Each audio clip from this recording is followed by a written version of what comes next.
Majelis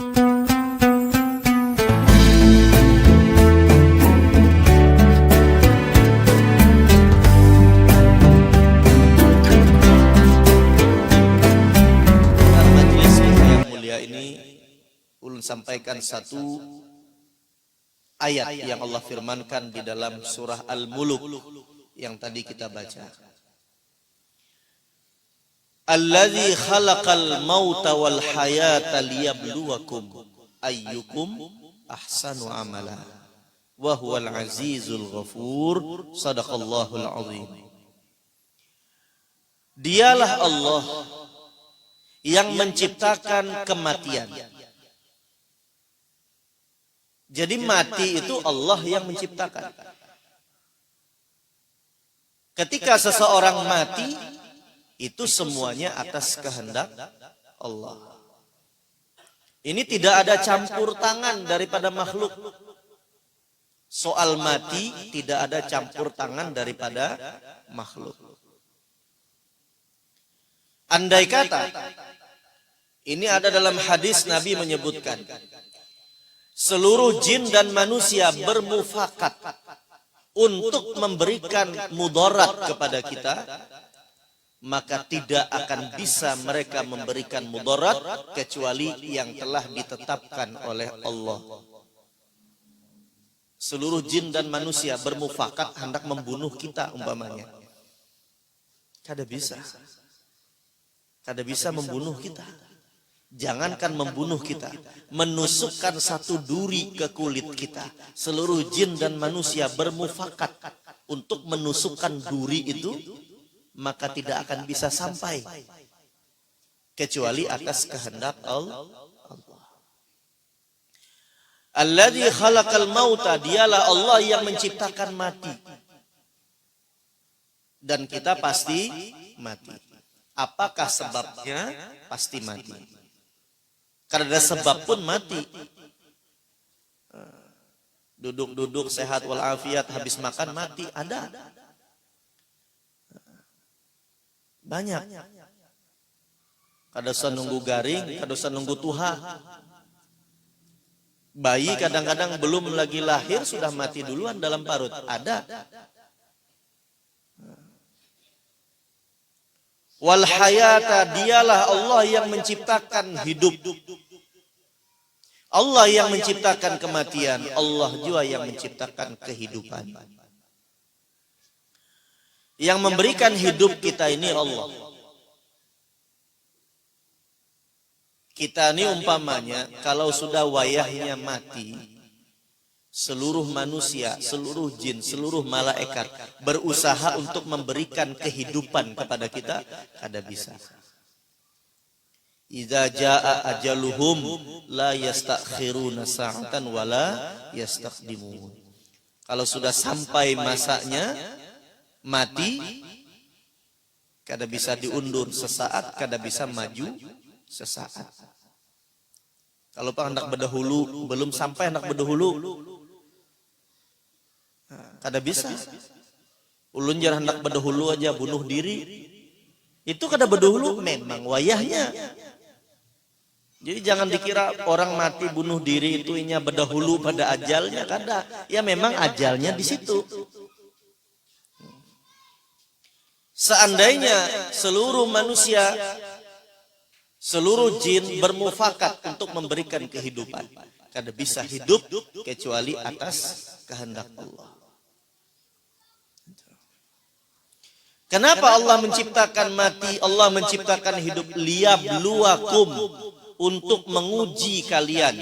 Allah hendak mengetes kita. Ayyukum ahsanu amala, siapa di antara kalian yang amalnya baik, yang amalnya bagus. Karena kalau kita hidup terus kada bematian, akhirnya terserah aja beramal baik, beramal buruk.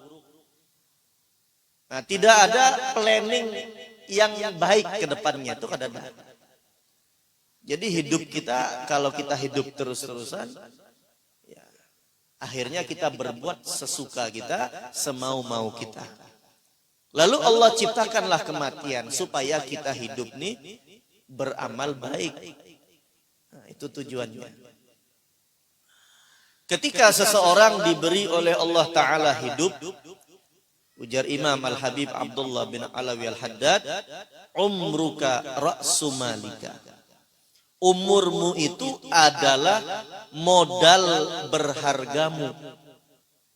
Kalau kita dagang harus ada modalnya. Kayak itu juga kita hidup di atas dunia, hidupnya kita ini adalah modal kita. Modal kita. Karena setelah hidup akan ada kematian. Dan itu pasti.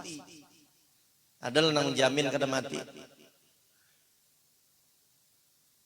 Kadang-kadang kada matinya, mati semua kita. Nah, jadi diuji oleh Allah Ta'ala. Ada mati, ada hidup. Supaya kita beramal baik. Kita gunakan masa hidup untuk beramal baik. Al-Imam Al-Ghazali beliau mengatakan di dalam kitab Ihya Ulumuddin, ujar Sidin, nafasun min anfasika jauharatun la qimata laha. Nafas daripada nafas-nafasmu, pehinakan kita ini, ujar Imam Ghazali, jauharatun adalah permata la qimata laha, yang tidak dapat dinilai dengan apapun. Kadang-kala dinilai lawan duit. Kita kalau kehilangan duit masih bisa kita dapatkan lagi karena kita begawi bulihan aja lagi. Kita kalau kehilangan rumah masih bisa ada kesempatan lagi untuk membangun rumah. Kita kalau kehilangan jabatan bisa aja mencalon lagi di hari. Kada terpilih tahun ini bisa aja tahun dudi terpilih. Umpamanya tuh. Tapi kalau kita kehilangan nafas, kehilangan waktu daripada umur kita, 1 miliar kita hendak membulikakan kada bisa. Kita mulai lagi dalam parut ibu kita itu, sudah Allah tetapkan ajal kita. Berapa ajal kita sudah ada ketetapannya. Kada maju, kada mundur, kada kurang, kada lebih. Itulah. Maka semakin berlalu waktu-waktu kita, berarti semakin habis daripada kesempatan kita, daripada ajal kita berkurang. Kalau ditetapkan misalnya 60, berlalu seminggu berarti kurang seminggu sudah umur kita. Berlalu setahun berkurang setahun. Itulah kadang-kadang kita bila hari ulang tahun kita bergembira, mestinya sedih tuh. Kenapa? Kesempatan hidupnya kurang. Kadang-kadang kita mengadakan pesta. Ya. Nah, kita seberatan nih, kebanyakan. Seolah-olah ulang tahun itu hari bahagia. Ya, kita bahagia, bersyukur, memang bersyukur atas kelahiran kita, atas umur kita. Tapi mestinya ada sedihnya juga. Kenapa sedihnya? Artinya setahun berkurang umur kita. Karena tahun dudi setahun pula. Nah, sesuatu yang sudah terlewat daripada umur kita, itu kada bisa kita kembalikan. Berapapun duit kita keluarkan supaya berbulik, kada bisa. Kalau sudah terlewat, walaupun cuma beberapa menit, cuma beberapa detik, kada bisa terulang. Kada bisa terulang. Oleh karenanya di waktu-waktu kita nang ada inilah kita gunakan untuk memperbanyak daripada amal-amal yang saleh. Tapi itulah manusia, ujar Sayyidina Ali, an-nasu niyamun fa idza matu intabahu. Manusia itu, ujar Sidin, bagaikan orang yang guring. Kita manusia nih, nang kayak orang guring. Orang guring itu kada sadar. Apakah kisah orang nang dihiga-higa kita nih kada tahu kita ngarannya guring.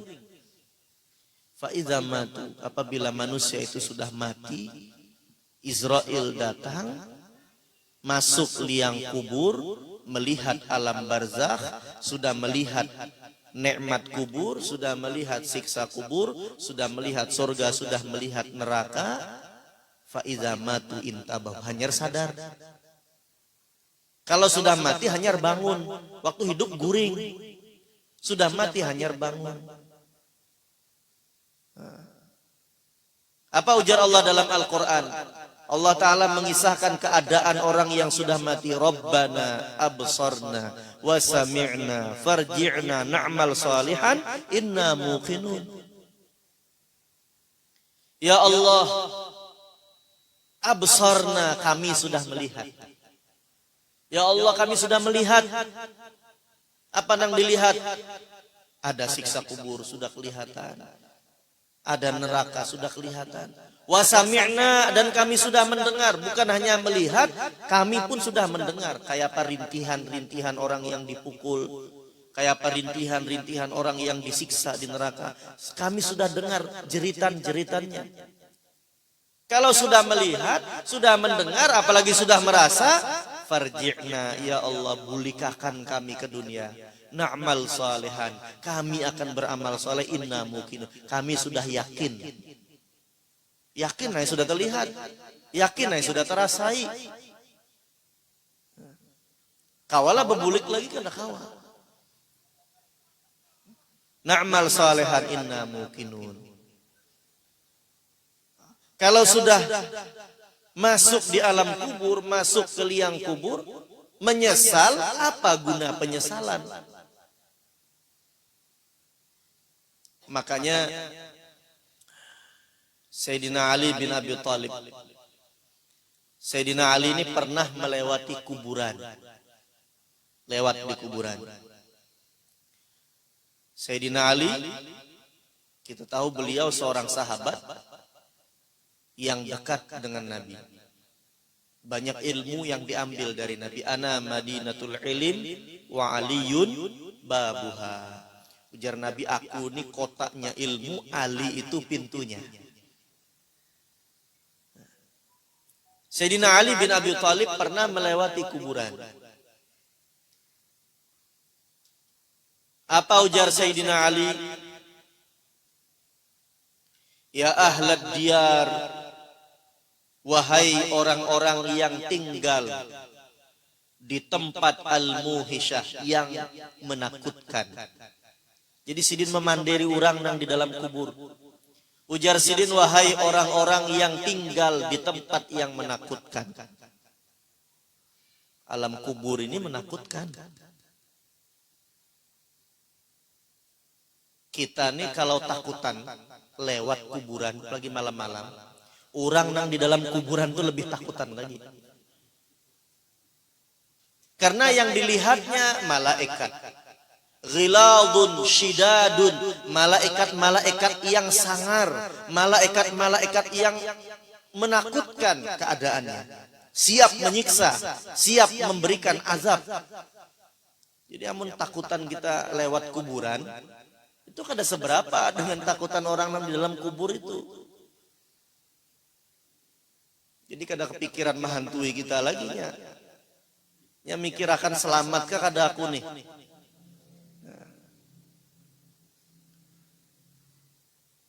Alam kubur itu menakutkan. Makanya Sayyidina Utsman bin Affan, kalau beliau ziarah kubur, itu menangisnya, luar biasa menangisnya. Lebih menangis daripada diceritakan kepada beliau tentang neraka. Bila sudah ziarah kubur, menangis. Kadang-kadang pingsan, kalau ziarah kubur itu pingsan.